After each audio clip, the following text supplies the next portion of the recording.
Hello everyone, welcome to The Good Doctors, where we discuss health, truth, and freedom. So what we're talking about today is really just spiraling off some conversations in our practice with a few different practice members who are currently focusing on an anti-inflammatory diet. So we are discussing how that's become much more common in years past, that people are actually talking about inflammation and wanting to do something about it to create a body that is anti-inflammatory. So we've got some things probably to start with on that. Is it necessary to be completely anti-inflammatory? What's the deal with inflammation? Why is it so important in the first place? Does it serve a purpose? Is too much a negative thing? So we'll touch on some of the basics first, but then we wanted to wrap it up quickly with there's so many causes of inflammation. Systemic inflammation is what we're talking about, but tonight or today, whatever time you're watching this, we're just touching on what we consider to be probably the four most commonly overlooked dietary causes of inflammation. So that's what we'll be touching on this time. So I'm going to have you start with inflammation. So inflammation, when we use the word inflammation, what we're talking about is cellular inflammation. So not like if you twisted your ankle and it swelled, that's inflammation and just a different type. We're talking systemic, silent inflammation, and inflammation is a very big deal. Probably not the most exciting topic or the sexiest subject to talk about, but really, really important because inflammation has a hand and is a main driving force in virtually all chronic illness, specifically cellular inflammation. So it's a big deal. It's really important. If you are inflamed, if you're chronically inflamed, it's going to be very difficult to heal. It's going to be very difficult to feel good. It's going to be almost impossible to lose weight. It interferes with you being able to function on a cellular level, and that includes repair and healing. Now, certainly not all inflammation is bad. Inflammation is a stepping stone in the healing process, but normally that's controlled inflammation, so the body will resolve inflammation through a normal process of, a resolution of the injury or the damage or whatever. It's the out of control, chronic, ongoing, systemic inflammation that will ruin your life and ruin your health. So it's something that we test for in the office. All of our functional nutrition consultations include a cellular inflammation test. It's called a meta-oxy. It's a urine test. We do it right in the office to assess and measure your level of inflammation. It's that important. And there's other, there's blood markers that can assess inflammation. We like this test. It's easy. It's very, very accurate. So just some basics on inflammation. I'd like to add something too. When you consider, we're talking about cellular inflammation, like Dr. Mark keeps saying. We didn't introduce ourselves, by the way. Dr. Mark Van Hoekstraat, Dr. Colleen Trombley Van Hoekstraat. When it comes to cellular inflammation, another way I like to think of it is if you realize how much communication is actually taking place within the cell, through the cell membrane, and then back out through the cell membrane to other areas of the body, there's this constant dynamic communication taking place. When there's inflammation, it just creates this fuzzy barrier, and it dampens signals, it skews communication patterns. So anything and everything can be disrupted because of inflammation, because it happens at the level of the cell. So just think of that. It fuzzes it up, it dampens it, it weakens it, it confuses it. We don't get the communication that we should be having at that level. So we practice a lot of cellular healing protocols because it's at the level of the cell that things go right and where things go wrong. And so with chronic cellular inflammation, you basically shift and move into a state of hormone resistance. And that's why a lot of times people's symptoms can be all over the map. They can get blood tests and other hormone tests, and they say, no, your hormones look great. Yeah, you have them, but if they can't talk to the cell, then you're going to express symptoms or issues that can be diagnosed as a thyroid problem, an estrogen problem, a testosterone problem. A lot of it boils back to inflammation at the cell, causing you to be hormone resistant. And so you can fix that and reverse that and become hormone sensitive again, but you've got to deal with the inflammation. You can't get around that. You can't sidestep that. When we say hormones, by the way, we're not talking about female hormones. I mean, they're included in that, but it's a very large umbrella that includes all the communicators of the body, the little messengers. Yeah, insulin, even neurotransmitters, all kinds of communicators. Yeah. So all of those can be influenced by inflammation. So we're ready to just jump into the 4 things. Yep. So again, there's many, many more things that can contribute to chronic cellular inflammation, but we're just going to touch on these for right now. The first one, most people seem to get, if you've made it so far that you understand I need to do an anti-inflammatory diet overhaul, most people understand that they want to address sugar, how much sugar is in their diet. So they'll cut out sweets and junk food and baked goods and things like that. Yeah, so that's great. That's a fantastic start, and that absolutely does help reduce the level of cellular inflammation. But the other side of sugar, the list of foods that often people don't even realize are sources of sugar are... Well, it's going to be your refined carbohydrates. So that's anything come on, say it like you normally say it. I will.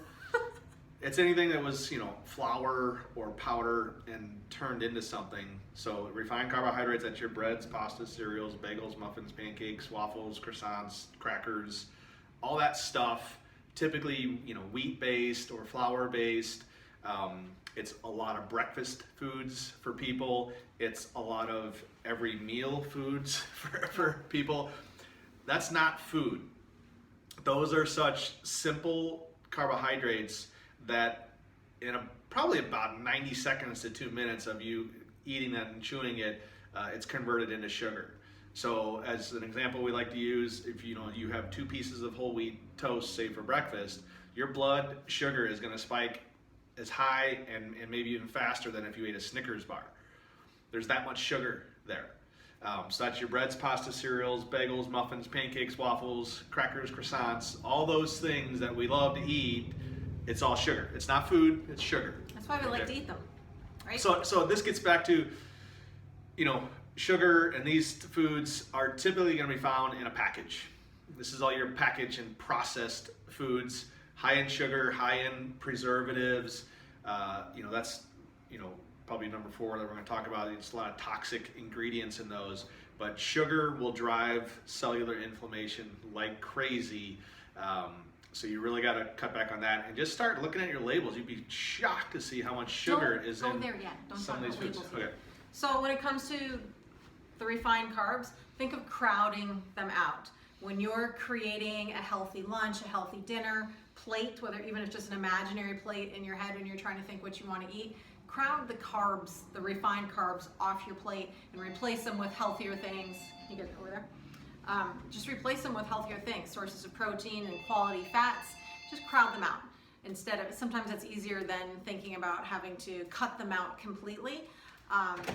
We don't necessarily say all good things in moderation, because 2 things, those aren't good things, they're not beneficial to your health. In moderation, that's a slippery slope, right? Just turn on the volume.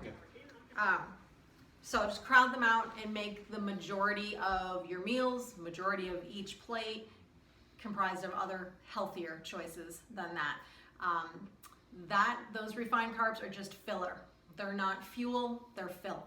Okay, so focus on fuel, things that are totally going to fuel you. The second one, which arguably is even more important, and this one we do see overlooked. Like I said, most people do get the sugar part of it, they just don't consider all the sources of sugar. This one though, we often find that people just didn't even think about it, and arguably it wreaks even greater havoc if we don't nail this one, get it right, and that's fats and oils. So for years, as we've taught nutrition and lifestyle, healthy lifestyle choices, we always talk about focus on, to make a lifestyle change stick, start by adding the good things, right? Start by adding positive and get some traction there. It doesn't work very well when you start telling people you got to stop having this, you can't have this anymore, you got to cut out that. The walls go up, a lot of resistance. Just start adding good stuff first. Yeah, so that's pretty easy with fats and oils. You've got a very basic list of healthy clean fats you can choose from that are going to help support ideal levels of inflammation in the body and help you become less inflammatory in the negative sense. So those are things like grass-fed butter, pure coconut oil, pure olive oil, avocado oil. Ghee. Yeah, so those are great sources of fats and oils, and then used appropriately. We're not going to dive into major specifics here, but there's certain oils like pure olive oil, for example, that you don't want to heat at high temperatures. Otherwise, now you've just damaged it. A bad fat. Yeah, and then most people by now have heard about trans fats. It's really the vegetable oils, the seed oils, the fake butters like the margarines, I can't believe it's not butter products, and the hydrogenated and partially hydrogenated. Yeah. These are such terrible fats. They're so bad for you, just highly inflammatory, but also we talked about the cell, and that's where we see the inflammation. Well, the cell membrane that contains all of your cells are made this way. It's made up of mostly lipids, good fats, and cholesterol and protein. So if you're consuming these terrible fats, think of it this way, they're almost going to infect your cell membranes by becoming part of your cell membranes, because your body has to use fat to make these membranes. And now you have this terrible adulterated, highly processed, poisonous fat and oil in you that your body is using to make cells. How can your cells possibly be healthy with these as the cell wall? So these are, top of the list is your canola oil, which is rapeseed oil, just a terrible, highly processed oil. All your vegetable seed oils, your corn oil, your safflower oil, your vegetable oils, your soybean oil, grapeseed oil, sunflower oil. These are all highly processed, and just your body does not work well with these, and they lead to just chronic inflammation. Mm-hmm. So we started by saying it's easier to add the good. This is a case where you really do need to address, okay, what's in my pantry, Yeah. what's in my cabinets that I need to Like literally ditch. after this video, go to your kitchen, open your pantry. If you have canola oil, vegetable oil, it needs to go in the trash. Like there's no other place for it. Get it out. It does not go in your body, it doesn't go in your children's bodies. It's horrible stuff. Replace it with our 4 basics at our place: grass-fed butter, coconut oil, olive oil, and avocado oil. Mm-hmm. We use those constantly. And ghee as well. And ghee. So, easy, just add those. They're great, they're healthy. Use the coconut oil and maybe avocado oil for high heat. You don't want to see olive oil smoking. You've just started breaking it down and degrading it. Or butter. Or butter. Yeah. So use your olive oil on salads or vegetables or things like that. So if you've already upgraded, so this is a lot of upgrades and substitutions when it comes to the fats and oils. If you've already upgraded and started using some of these healthier fats and oils, yet you're still having symptoms of inflammation at the cellular level, like chronic pain, like brain fog, things that are really common to chronic inflammation, it might be because you've not completely ditched the crap oils yet. So this is one where you can't just focus on adding the good. Start there, but then you do have to come back and reassess, okay, where am I getting the bad stuff in as well? Yeah, because that likely could be coming from either what you're cooking your food in or what you're pouring or smothering your food with, sauces. What? That's the next one. Not, okay, sorry. Jumping ahead, jumping the gun. It's all right, we're there now, I know. And that's number 3 is when you start checking labels now, you're gonna be surprised how many of the bad fats, the bad oils are in those packaged foods. So look for them. If they're in there, obviously start to crowd those foods out of your diet as well. While you're there, also reading labels, you will notice things that are known toxins to the brain and central nervous system. So they're neurotoxic, they're called excitotoxins. So those are things, it's a long list. You're talking about your artificial sweeteners, artificial colors, artificial flavors, MSG, glutamate. You've also got inflammatory things like high fructose corn syrup on almost every label now. I mentioned artificial sweeteners already, I believe, right? Yep. So it's all the And I don't agree. I know a lot of people say if you can't pronounce it, then it doesn't belong there. Now, a lot of people can't pronounce the actual names of vitamins, so I don't really go with that argument. Right. But chemicals just really don't belong there, right? Chemicals and preservatives. Yeah, and this is where, I don't know, maybe at some point we'll do another video on just neurotoxins and excitotoxins, because the food industry has gotten very savvy with their marketing and what they're allowed to label things as. And a lot of times they're very vague terms that are should be a red flag to you that that's probably a neurotoxin or an excitotoxin. So we're talking about, when you read on the ingredients, you'll see spices. You'll see hydrolyzed vegetable protein. Hey, sounds like vegetable protein. It's not. It's total toxin. Herbs. They're just natural flavors. Natural flavors. Yeah, things like that. They're getting very savvy, and there's a growing list of those that they're allowed to use that just hide the fact that it's not natural, it's not healthy, it's not normal. It's all manufactured in the lab. It's all highly processed and very toxic. So, by the way, when we teach nutrition, for years we have said it's not about being perfect. It's never about being perfect. It's about making healthier choices more often until it becomes more and more consistent. We're not perfect. We intentionally choose things that are toxic, and we know it sometimes because we just need to remind ourselves that we're human and we're balanced.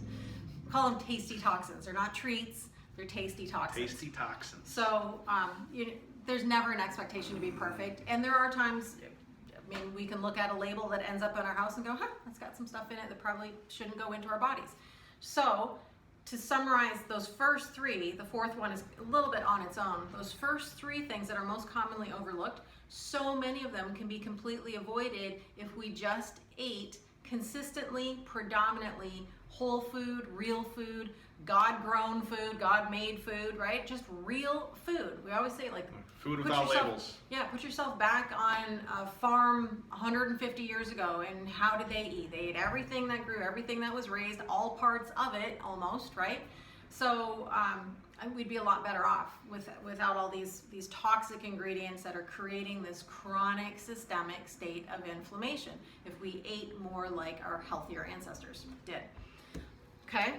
And then the final thing that so many people overlook, and it's often, when someone has, let's say, they're in stage 4 of a serious disease, and they finally realize the things that they've overlooked. So they finally went out and tried something else that was the answer to their prayers, and it helped cure them, right?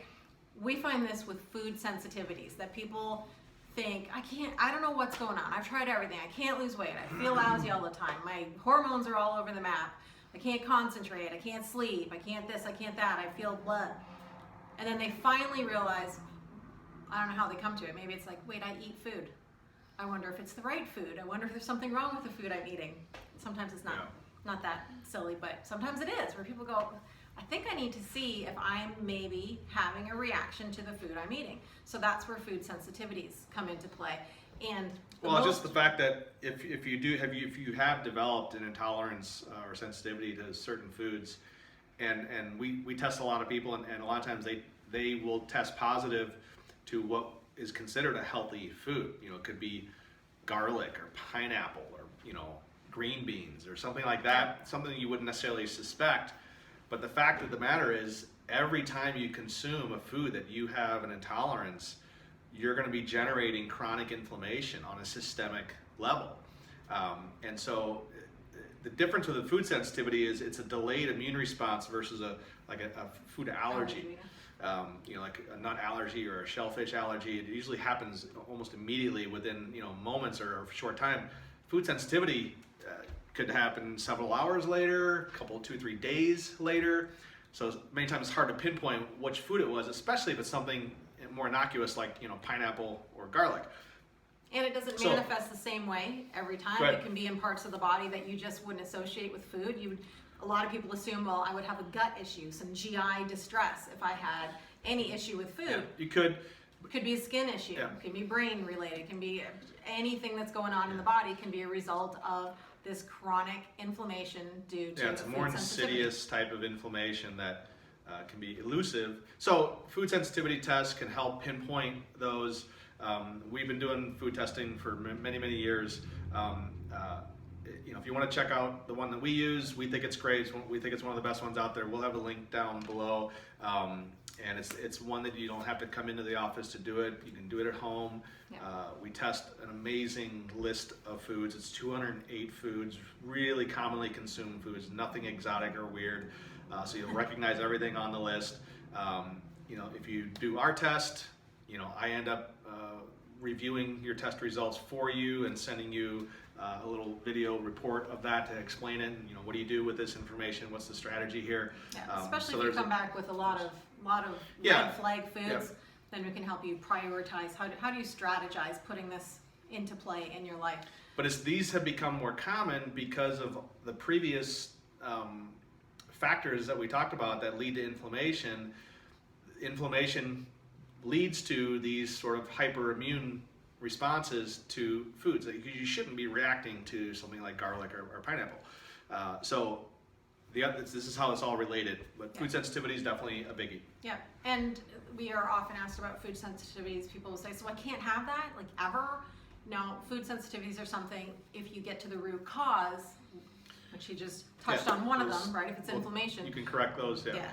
So it's something that you should be able to properly overcome within a relatively reasonable amount of time. So, cool little topic tonight. Definitely, it's a priority issue. If you have chronic inflammation, you've got to get that under control. Diet's a huge way to start that process. You've got to start to look at all these other things. So if you need any help with any of that, that's why we're here. That's why we're doing these videos. We're going to do more videos like this and a lot of other topics. By the way, if you have something you want us to talk about or something of interest, leave a comment. Let us know. Hey, I'd love to hear about this. We have a growing list of things we want to talk about. Some edgy, some not so edgy. So we have this channel on YouTube. We have a backup channel on Rumble, so you can. We'll probably put that link in the description as well. So I don't know. That's it. Yeah. Subscribe.